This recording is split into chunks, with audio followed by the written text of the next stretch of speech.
व्यक्ति को उसके भाग्य का मिलता है कि कर्म का मिलता है? जल्दी बोलो। कर्म का। आपका क्या विचार है? ये लोग तो बहुत दूर बैठे हैं इसलिए इनसे पूछ ही नहीं रही हूं।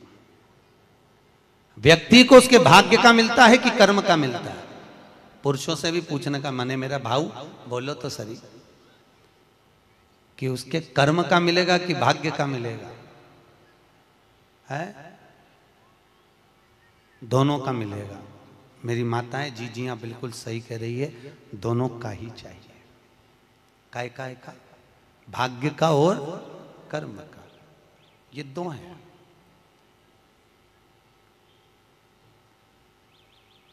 बैंक में एक लॉकर होता है, उस लॉकर में लोग अपनी रकम रखते हैं। बोलो तो सही है गलत? रखते हैं कि नहीं रखते? अपनी चेन, अंगूठी, मोबाइल, पर्स सब लॉकर के अंदर रखते हैं। बैंक में लॉकर होता है, लॉकर में रखने के बाद में लॉकर की दो चाबी होती है। कितनी चाबी लॉकर की? दो। एक चाबी तुम्हारे पास, एक चाबी मैनेजर के पास।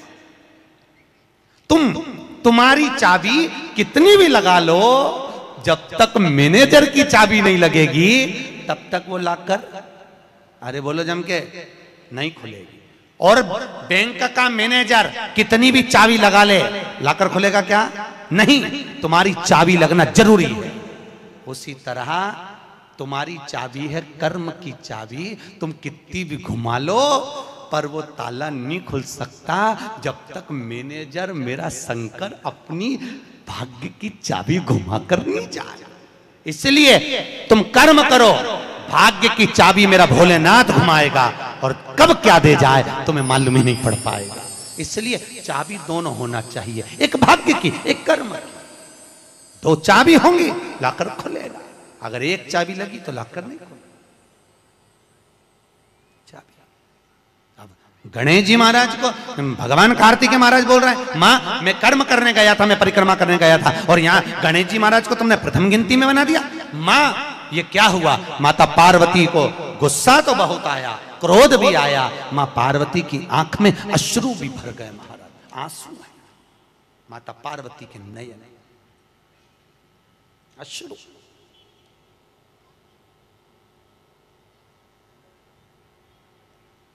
मां खड़ी हो गई।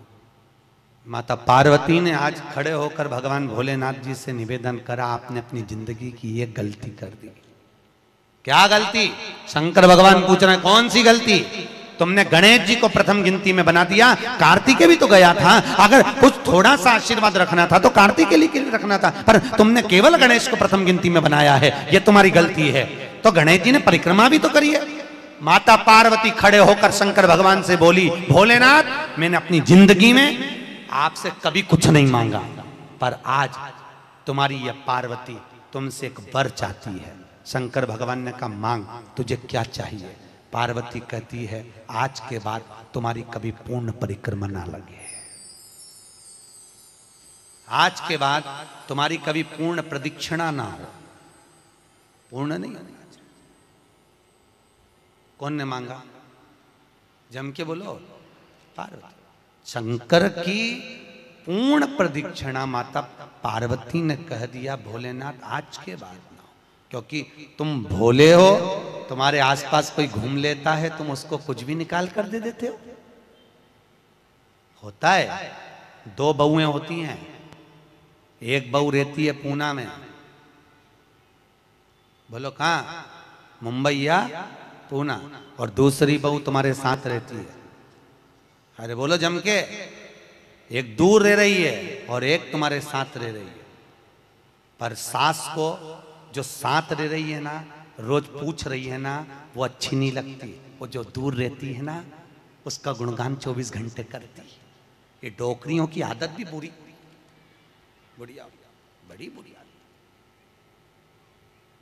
जो पास रह रही वो अच्छी नहीं लग रही, जो दूर रह रही ना वो दिवाली पे आती है, बस दिवाली पे 30 त्योहार पर आती है, और दिवाली पे आते और आके पल्लू वल्लू लेके मम्मी जी मम्मी जी मम्मी जी करके आई आई करके बस 2-4 बार इधर उधर घूमेगी और सास इतनी खुश हो जाएगी, तुरंत अंगूठी निकाल के चुपचाप रख ले।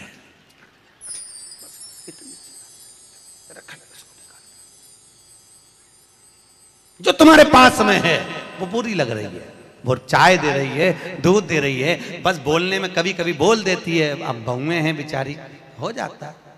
एक सास बहू से कहती है मैं सुबह 5 बजे उठती हूं, तू 4 बजे उठाकर। अब वो झगड़ा करते करते हमारे पास आ गए और हमारे पास आके बोली गुरुजी ये मेरी सास मुझे परेशान करे। मैंने बोला तेरी सास को क्या बोल रही है? तो क्या मैं 5 बजे उठूं तो बहू 4 बजे उठना चाहिए। तो मैंने कहा अच्छी बात बोली, कोई दिक्कत वाली बात नहीं है। एक काम कर, बहू की उम्र है 20 साल, तेरी उम्र है 70 साल, तू 20 साल की बन जा, मैं भी इसको जगाना चालू कर देता हूं। जब तुम, वो कहते हैं ना सास भी कभी बहू थी, जब तुम बहू थे तुम भी खूब अलमस्त चकाचक सोते थे और तुम्हारी सास पहले उठती थी। बुढ़ापे में नींद नहीं आती जीजी, नहीं आती।